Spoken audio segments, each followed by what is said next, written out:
Yes, the Breakfast Club, bitches. Who's Donkey of the Day today?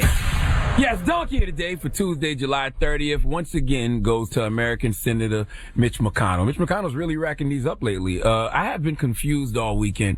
I have been venting about this. If you saw me on Stephanie Ruhl's show on MSNBC yesterday, I vented about this because I don't understand how some federal Republicans are blatantly working with the Russians to keep power and nobody seems to care. Okay, Robert Mueller investigated for 2 years and said there was Russian election interference. Former Director of National Intelligence Dan Coats, who just stepped down, said, and I quote, "We have been clear in our assessments of Russian meddling in the 2016 election and their ongoing pervasive efforts to undermine our democracy." A Senate intelligence report came out last week that said Russians likely targeted election systems in all 50 states. And then after all this intel comes out, the Democrats tried to get the Senate to pass a bipartisan election security legislation that would counter cyber attacks by Russians or any other foreign agents, and it was blocked by Mitch McConnell. Let's go to MSNBC's Joanne Reed for the report, please. McConnell, who's now been tagged as Moscow Mitch, is ignoring the warnings of Robert Mueller and from his own intelligence committee regarding Russia's continuing interference in our elections. Just 24 hours after Robert Mueller's testimony, McConnell, who clearly wants Donald Trump reelected, blocked 2 election security bills. One bill would have required the use of paper ballots. The other would have required campaigns and candidates to report offers of election-related aid from foreign governments. Earlier this year, Mitch McConnell received a slew of donations from 4 of the top voting machine lobbyists in the country. Voting machine companies are not currently subject to any federally mandated security standards, and Mitch McConnell is helping to keep it that way. Now, I thought I was going crazy because if you ever needed more proof that the president is potentially a Russian agent and federal Republicans have sided with the Russians, then now you have it.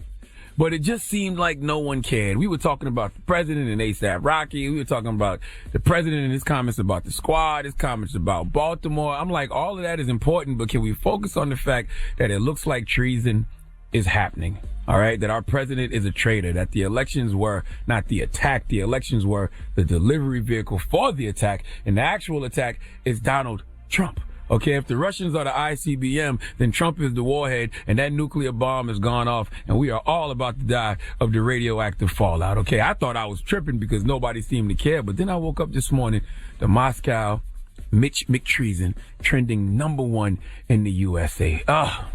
Finally, we are having the discussions we need to have. Why aren't people calling Donald Trump what he is? You know what I mean? And by people, I mean presidential candidates, okay? People that actually have a real stake in this thing. Why aren't they calling him what he is, which is a traitor, a criminal, okay? All this talk about Donald Trump being racist, yeah, he is a racist, okay? But most fascist governments tend to be racist, okay? And that's exactly what the federal Republican Party has become, a fascist institution. We'll get to that in a minute, but let's listen to what Moscow Mitch had to say to defend himself. I want y'all to listen, okay? Listen. It started with the angry lies on MSNBC. The host lied and said that I've dismissed Russian interference in our 2016 election as, quote, a hoax.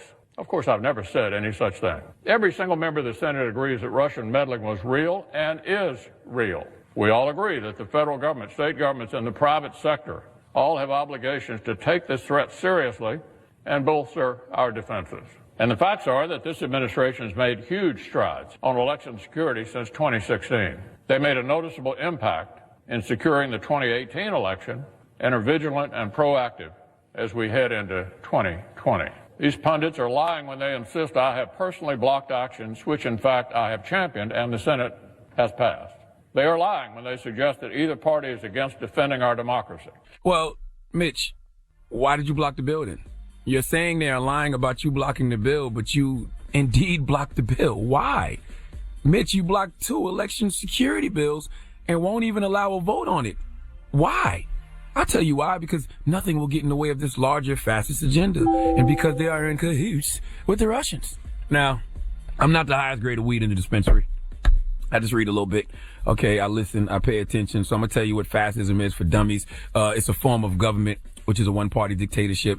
Fascists are against democracy. It's a centralized government headed by a dictator. Fascism is just poisonous nationalism. They check that off. Fascists attempt to neutralize the courts. Well, Republicans have politicized the Supreme Court and Republican-controlled Senate over the last few years. They've approved right-wing judges who do whatever the party tells them to do, so they check that off. Not to mention fascists claim to be the party of the people, but they really favor the upper class. All right, you hear that, all you poor white people who voted for Trump? Okay? They claim to be the party of the people, but they really favor the upper class. Not to mention, Trump has the DOJ in his pocket, and he uses them to protect himself and to prosecute political enemies.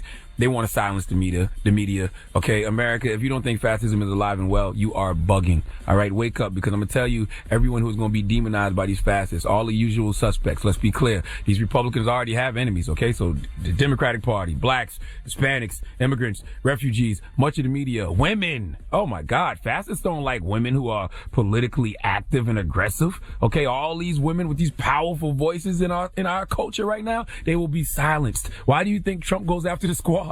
All right?